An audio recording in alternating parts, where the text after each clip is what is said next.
The biggest problem in the world today is not war. It is not disease, cancer, AIDS, and so on. It is not children starving in Africa or in some other parts of the world. It is not poverty, and it is not crime. The biggest problem in the world today is that people do not know who they are, and consequently, they got their priorities all mixed up. You ask the average person, who are you? And they will look in the mirror, and they will say, this is me. And they are wrong. When you look in the mirror, you do not see yourself, quote unquote, you see your body. And your body is simply a garment that you are wearing for 50 or 100 years. Then you shed it. You know, it's a matter of common sense. There is a difference between a living body and a dead body. The living body is full of vitality and spark, and when it dies, the spark is gone and becomes stiff, just like a piece of wood. And we know that something is gone, the person is gone. So we can easily agree that a person consists of a body and a soul, and the soul is the real person. And this is where the people fail to recognize who they are. If they knew that the body is not them, they will rearrange their priorities, and they will pay more attention to themselves, their selves, not their bodies. A person goes to school for many, many years, works hard, takes examinations, and even after school he gets a job to make some money and so on. All this to care for the body, a vanishing entity that will become stiff, dead someday. And when that day comes, almost everyone will look at that lifeless body and say, for this thing I went to school, I worked hard, I took examinations, I earned a lot of money, and I spent it all to care for this thing, this vanishing, stiff part of me. What did I do for myself? There is something that we must do, and this is what life is all about. We have to rearrange our priorities, and this cannot result without knowing that I am a body and a soul, and I must put the body in the service of the soul. To drive the point home, just take an average person and ask him or her, what did you feed yourself today? What did you feed your soul today? Let's start with the question, what did you feed your body today? And they will tell you, I gave my body breakfast, lunch, dinner, numerous snacks, but they gave nothing to the real person, to themselves. What did they feed themselves? We nourish the babies when we are born. We give the baby milk and so on, and then the baby grows, becomes a child, and we give him potatoes and meat and rice, and the body grows to 5 or 6 feet.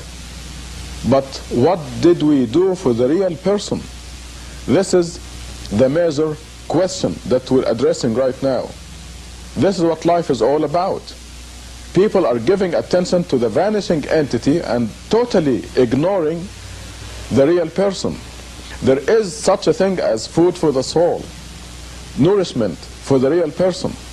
And now the new thing that I have for you is tangible evidence that there is food and nutrition for the real person.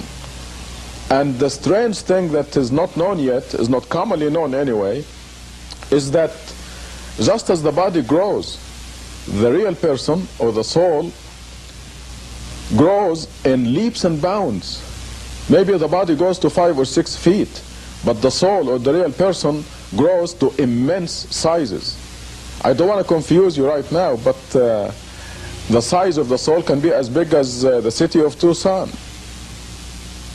I'm not exaggerating. We now have tangible evidence that the soul can grow from a very small size, like a cat, to a huge size. And this makes it even more important to nourish and feed the real person. Now, what is the food for the soul? This tangible evidence that we just obtained tells us, the evidence, by the way, comes from the Creator, from God Himself. And He tells us that we must make contact with God every day to cause this nutrition and nourishment of the soul. Because the soul is literally a piece of God. And God says, if you have anything to do with me, with God, your soul will grow. If you remember, in the Bible at the beginning, God said He breathed into Adam the breath of life. So the soul is part of God's breath. And if we have anything to do with God, we grow. However, there is a specific set of nutrition that we can offer to ourselves. Another question that illustrates this biggest problem in the world, namely that the people do not know who they are, is that you ask the average person, how old are you? And he or she will give you a number somewhere between 15 and 85 years old. Wrong. Again. Any person, the real person, is a few billion years old. And this is the new information that we obtained from this new tangible evidence. You can easily see the problem if we illustrate a little bit how the human being consists of two entities.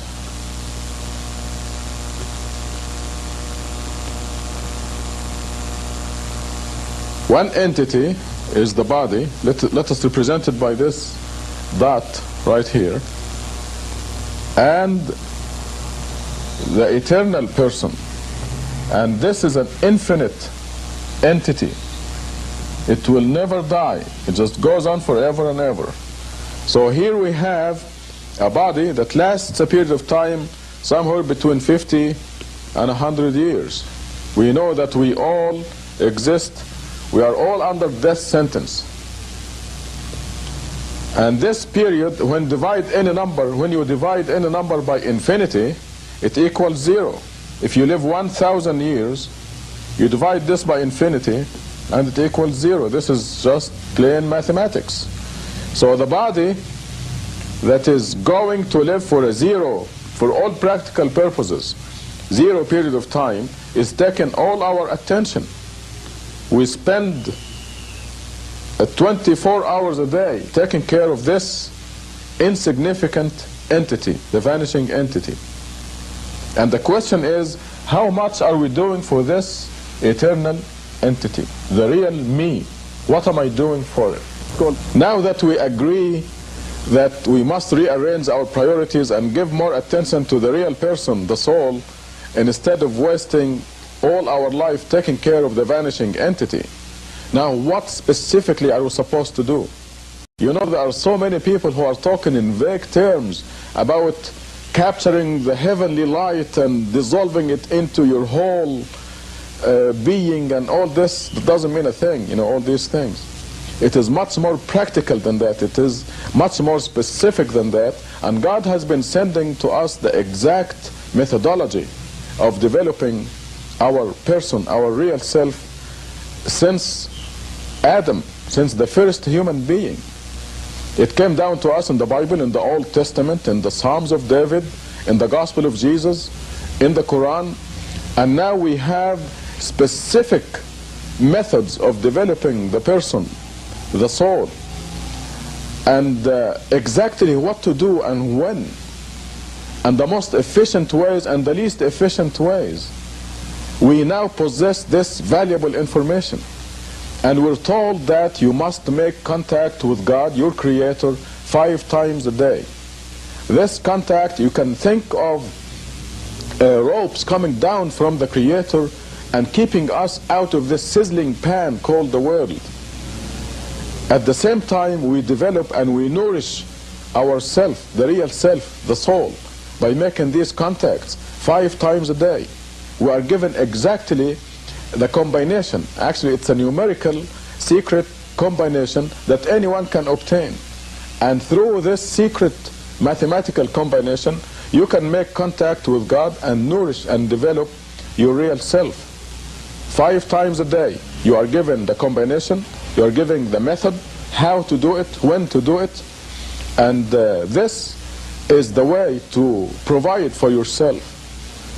Everyone takes breakfast, lunch, dinner, snacks, and so on, and dresses nicely, and buys a nice home, and has a beautiful spouse or a handsome spouse, as the case may be, and all this to take care of the vanishing entity, the body. The big question is, what are you doing for you, the real person? And you can agree with me now that this is the biggest problem in the world, not knowing who we are. You notice I mentioned making contact with God. And this is, I'm talking about a specific methodology. I'm not talking about prayer. Prayer is fine, and it will contribute to the growth and nourishment of the person's soul, the real person. You know, millions of children grow up, we grow up knowing that we must say grace before we eat, say a short prayer. God is good, God is great, please, thank you for our food, and all that. Millions of people pray. I mean, they utter supplications, ask God for favors, and all this is fine. God loves that. But I'm talking about a practical, a real meal for the real person. We have this physical evidence telling us exactly what to say, what sounds to utter. It is like the combination of a safe. You have this combination, a knob on a safe or where there's a treasure, and you have to turn it this way a certain number of times, and then this way to another number, and so on, and then you open the safe and you have the treasure. It is very similar to that. A numerical combination, a combination of sounds that you must utter, a combination of movements that you must do, and this is common to all religions. It came to us, like I said, in the older scriptures and the latest scriptures, and in this new discovery of a tangible, mathematically coded method. And if you contact me at the telephone number shown at the end of this program, I can discuss this specific method with you.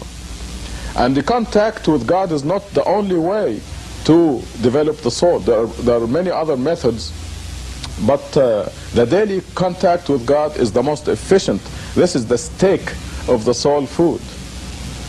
But for example, there is a method of fasting, where you dictate on the body exactly when the body is going to eat or drink. And this, there's even a specific time of the year for that. So God told us exactly what to do to nourish our soul. And if this becomes known to you or to any other person, you can ask them, what did you do for yourself today? And they will not say 0 or nothing, like most people would say now. The person would answer, I gave my body breakfast, lunch, and dinner, and I gave myself 5 good meals by contacting my Creator 5 times today. There will be a big difference. There will be the proper arrangement of priorities. Right now, the priorities are all reversed. People are spending 99% of their time caring for the vanishing entity and totally unaware, totally neglecting the real self, the real person.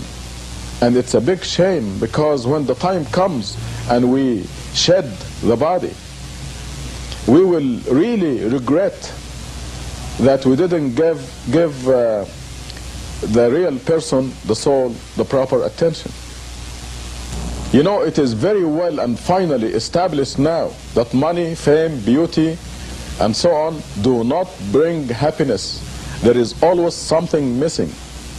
Did you see the Barbara Hutton story that was shown on TV the other day? I was listening to a special, Barbara Walters special. She was interviewing Eddie Murphy. Here is a movie star who's got everything. He has 2 Rolls Royces, a Mercedes, a Corvette. He's got a palatial estate in New Jersey, his family. Yet he told Barbara Walters there is something missing. We have to develop the real self in order to be happy. If you have a body that has everything, money, fame, everything it wants, everything the body wants, but the soul is not nourished, happiness will be missing. And this, now you can appreciate that this is the biggest problem in the world. And I know what you're thinking. You're probably saying, what is the catch? How much do I have to pay for this?